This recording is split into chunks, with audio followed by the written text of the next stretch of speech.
A lot of times people don't come to us until 3 or 4 other people have said, no, I don't want any part of that, or I can't figure that out, or what are you, crazy? Usually it boils down to what's possible and what's not. I am all for creative ideas. I will, to the best of my ability, try and redefine the laws of physics if we have to pull some of this off, and we are sometimes asked to do that.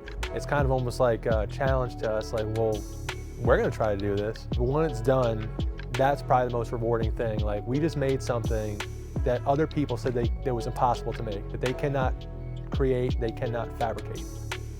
So I think a lot of lighting designers have come to realize that engaging Crenshaw is a very good way to ensure success.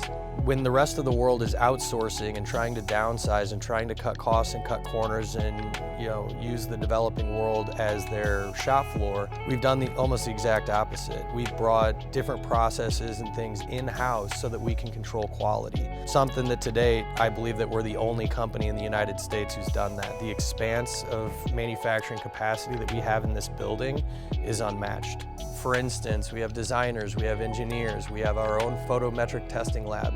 Bringing all of these things to bear creates a circumstance where a lighting designer can come to us and go, I have an idea, and that's enough. You know, when you build something with your own hands, you don't forget it. It sticks with you. Nobody would be here if they didn't want to make really cool, I'll just use the word high-end. We make beautiful work here, and it's really nice to be part of that.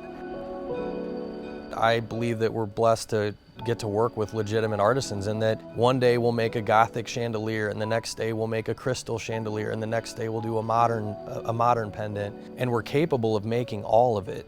There are people in here that do things with metal that, you walk by and you just smile. It's like, oh my God, I didn't know that could be done. Or just to watch somebody move through these processes and care about what they do is, it's really nice to be a part of that. We are a resource in a lot of ways where we are kind of a beacon for still being a legitimate manufacturer, not an assembler, not an importer who resells. We actually know how to make things. We know how to design, engineer, fabricate, and deliver product.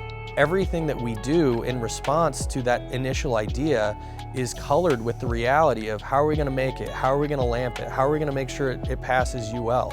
How can we make sure that this thing accomplishes all of their interest? How can we make sure that it fits inside their budget? And in the end, you can look at a piece and compare it to the one in the end that really speaks to the design, and you know when you've hit it. And that to me just keeps me coming back. That's like the seduction of that material. It's kind of an illness, really. The people who are here, this is their life. We have 3 generations who work on our shop floor. I think that's worth fighting for.